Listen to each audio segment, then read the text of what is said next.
केंद्र की मोदी सरकार ने जीएसटी के मोर्चे पर लोगों को बड़ी राहत दी। सरकार ने 4 स्लैब्स को कम करके सिर्फ 2 ही स्लैब्स रखे हैं, 5 और 18%, और 22 सितंबर से ये लागू भी हो जाएंगे नए स्लैब्स के नियम। इसके तहत कई सामान सस्ते होंगे। इसको लेकर भी पूरी जानकारी दी गई। अर्थव्यवस्था को भी इससे सीधे बल मिलेगा, फायदा आम जनता को होगा। लेकिन अब भारत सरकार ट्रंप के टैरिफ्स को काउंटर करने के लिए एक और बड़ा फैसला ले सकती है। जो निर्यातक, जो एक्सपोर्टर्स लगातार जूझ रहे हैं, परेशान हैं, उनको सरकार की तरफ से एक राहत पैकेज दिया जा सकता है। और सूत्रों के मुताबिक टैरिफ मुसीबतों से किस तरह से राहत एक्सपोर्टर्स को दी जाएगी, अब ये समझने की कोशिश करते हैं। दरअसल जो कारोबारी हैं, एक्सपोर्टर्स जो हैं, उनको स्पेशल पैकेज देने पर सरकार विचार कर रही है। और इस स्पेशल पैकेज के जरिए प्रभावित सेक्टर्स के लिए, एक्सपोर्टर्स की मदद के लिए योजनाओं का ऐलान किया जा सकता है। और इसके तहत पैकेज के जरिए छोटे और मध्यम निर्यातक जो हैं, उनको लिक्विडिटी की समस्या दूर करने की कोशिश जो है वो सरकार करेगी। और जो कैपिटल इन्वेस्टमेंट है, कार्यशील पूंजी जो है, उस पर बोझ घटाने और नौकरियों की सुरक्षा बनाए रखना इसमें शामिल होगा। ये सरकार की कोशिश है ताकि ट्रंप के टैरिफ को काउंटर किया जाए और वो एक्सपोर्टर्स जिनका पूरा धंधा कारोबार जो है वो डिपेंडेंट था अमेरिका में एक्सपोर्ट पर, उसी को लेकर अब जो है सरकार की तरफ से बड़ा फैसला लिया जा सकता है। इनको सीधी राहत मदद दी जा सकती है, किसी स्पेशल पैकेज का ऐलान किया जा सकता है। कुछ ही दिन पहले मंत्री पीयूष गोयल ने भी कहा था कि हम निर्यातकों के लिए कुछ उपाय करने वाले हैं, इससे उनको राहत मिलेगी। दरअसल अमेरिकी राष्ट्रपति ट्रंप ने भारत पर 50% टैरिफ लगाया, जिससे निर्यात और निर्यातक दोनों पर असर पड़ा, यानी एक्सपोर्ट और एक्सपोर्टर्स दोनों पर इसका इंपैक्ट जो है वो फौरी तौर पर पड़ा है। लेकिन सरकार लॉन्ग टर्म की प्लानिंग कर रही है। मोदी सरकार की तरफ से एक्शन लिया जा रहा है, राहत पैकेज देने की प्लानिंग की जा रही है और जल्द ही अनाउंस हो सकता है। कैसे, इसका पैरेलल एग्जांपल हमारे सामने है। कोविड काल याद करिए, जब कोविड काल में राहत पैकेज का ऐलान किया गया था। कोविड-19 महामारी के दौरान एमएसएमईज को राहत पैकेज दिए गए थे। एमएसएमई सेक्टर को मिले थे 20 लाख करोड़ रुपए कोविड काल के दौरान, क्योंकि ये मध्यम लघु उद्योग जो हैं वो सबसे ज्यादा प्रभावित हो रहे थे और उनके लिए सरकार एक बहुत बड़ा पैकेज लेकर आई थी 20 लाख करोड़ का। और उसके बाद अब इसी तरह से, क्योंकि भारत के लिए सबसे बड़ा व्यापारी साझेदार देश जो है वो अमेरिका है और उस लिहाज से टैरिफ्स का इंपैक्ट एक बड़े वर्ग पर पड़ा है। और यही वजह है इसको लेकर अब सरकार काउंटर करने की एक और कवायद जो है वो करेगी। प्रधानमंत्री नरेंद्र मोदी ने भी इसको लेकर लगातार स्वदेशी की बात कही है, स्वदेशी अपनाने पर जोर दिया है। इसे भी एक काउंटर ही माना जा रहा है, एक काउंटर प्लानिंग के तहत ही देखा जा रहा है।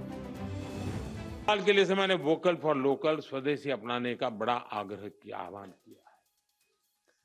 स्वदेशी यानी जो कुछ भी हमारे देश में पैदा होता है, जो हमारे देश में बनता है, वो चीजें जिसमें मेरे देशवासियों के पसीने की महक है, वो चीजें जो मेरे देश की मिट्टी की सुगंध जिसमें है, वो मेरे लिए स्वदेशी है। और इसलिए, और इसके प्रति हमारा गौरव होना चाहिए। हर घर पर बच्चों को कहना चाहिए, घर पर एक बोर्ड लगाओ, जैसे हर घर तिरंगा है ना, हर घर स्वदेशी, घर घर स्वदेशी। और उसी पर हर दुकानदार अपने यहाँ बोर्ड लगाए कि गर्व से कहो ये स्वदेशी है। हमें गर्व होना चाहिए, भाई ये मेरे देश का है, मेरे देश में बनता है, ये गर्व होना चाहिए, ये वातावरण बनाना चाहिए। और लोकल के लिए वोकल होने के इस अभियान में टीचर्स बहुत बड़ी भूमिका कर सकते हैं।